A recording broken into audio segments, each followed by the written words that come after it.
Mark Zuckerberg has effectively announced a rollback of the entire previous censorship regime at Meta. Mark Zuckerberg today released a video announcing new set of rules for Facebook moderation.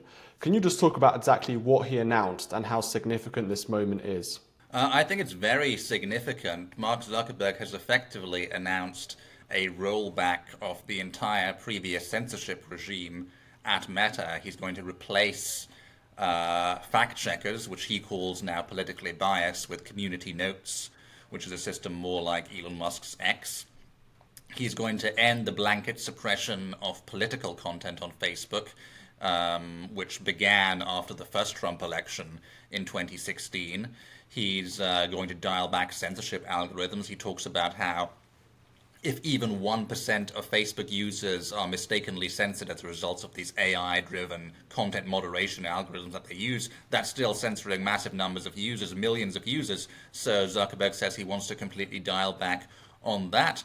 There's so much in the statement, really. Like it's pretty comprehensive, and Zuckerberg also is using language like the legacy media. He's using language about politically biased fact checkers, which is very much the language of the anti-online censorship movement that I've been following since the very beginnings in 2015. Zuckerberg seems to be using their language.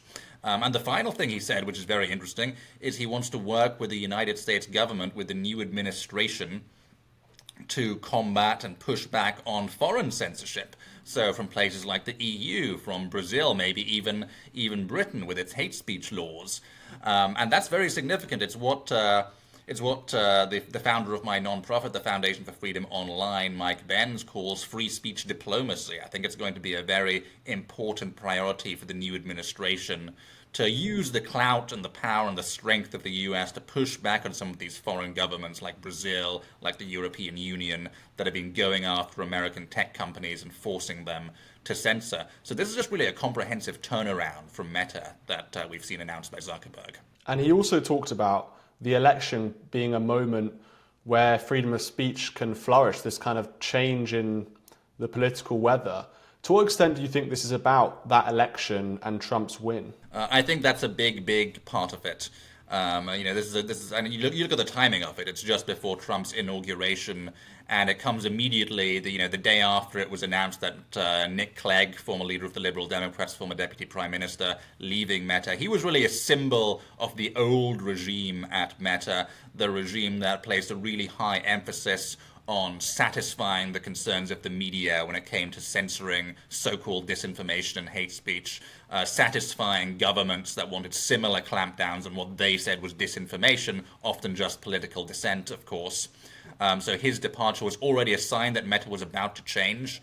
It's a sign of the times. It's a sign of shifting political attitudes, a sign of, it's like a trend that's been going on for about 2 years. Governments and the media have had less and less power to force Silicon Valley companies to censor the content they didn't like. That really reached a peak under the first Trump term, kind of as a backlash to the first election of Donald Trump. It continued for the first 2 years of Biden. I think it overreached massively in those 2 years, especially around COVID.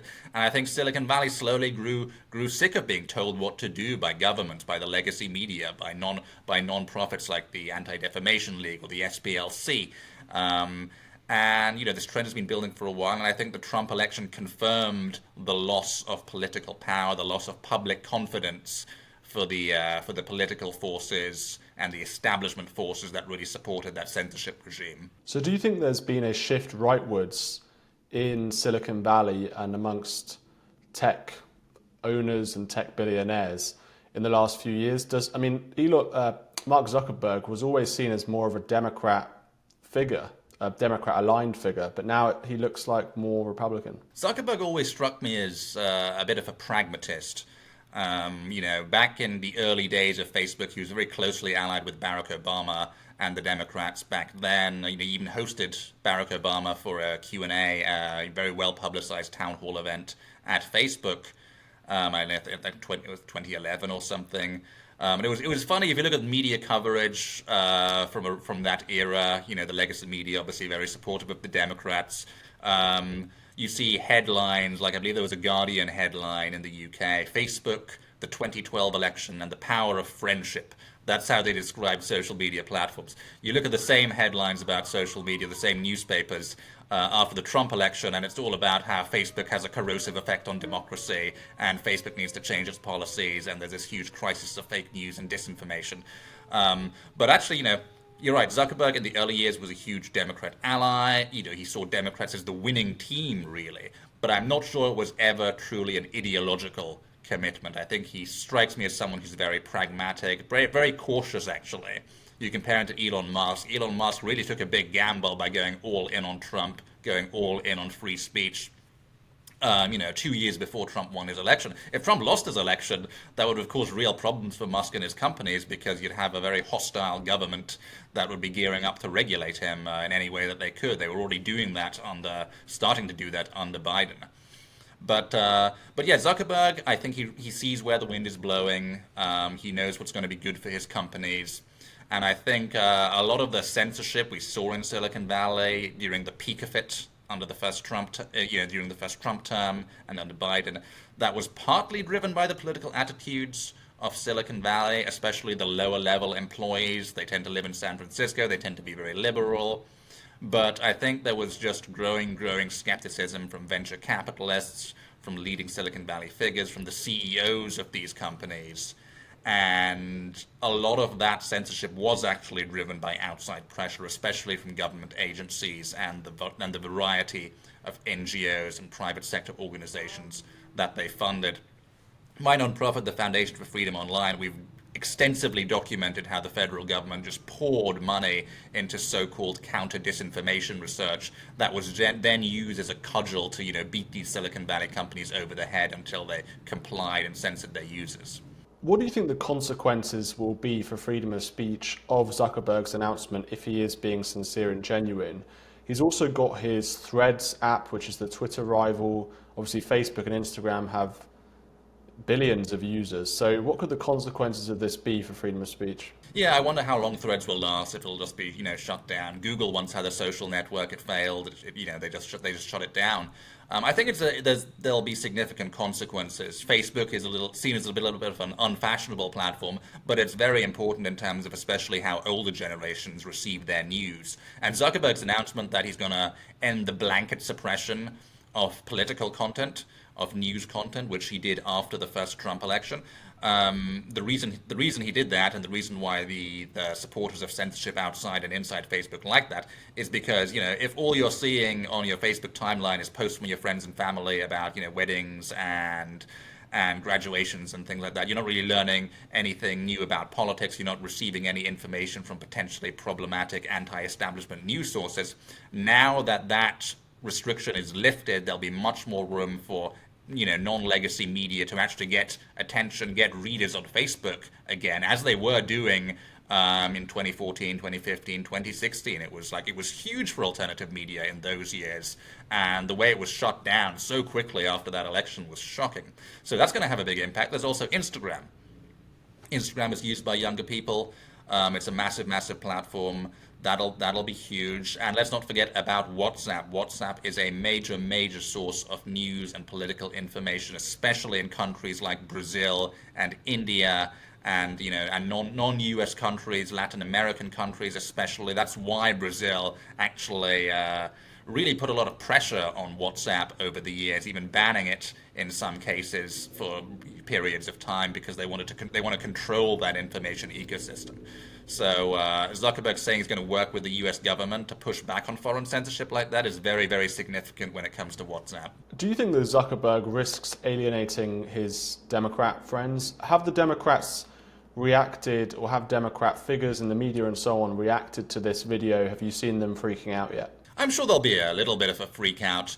I think the freak out is more likely to come from journalists and people in the non-profit world, because those have always been the people who have been, in my experience, the most rabidly committed to censorship, especially the legacy media. Like, the legacy media just has a vested economic interest in slowing down the pace of social media in any way possible, because it really is a threat to some of those old newspapers and those old networks.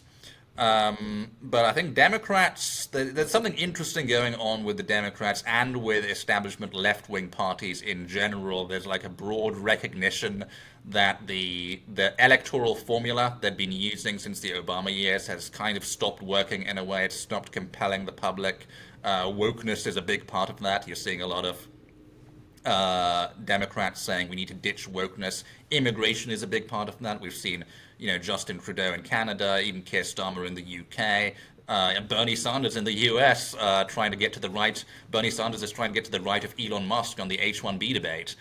So you're even seeing left-wing parties thinking that the immigration thing needs to be re-examined, and I think censorship is a part of that. Online censorship is going to be a part of that too. There's going to be much less appetite amongst Democrats, amongst left-wing parties to do the kinds of censorship they were, or advocate for the kinds of censorship they were advocating for between 2016 and 2020.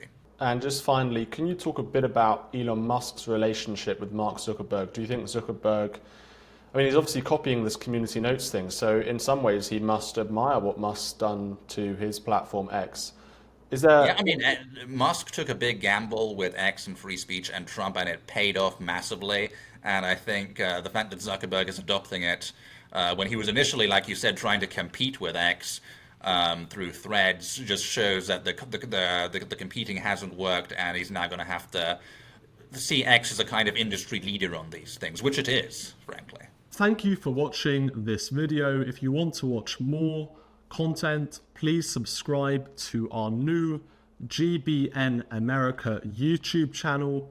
Thank you so much for watching GB News, the People's Channel, Britain's news channel.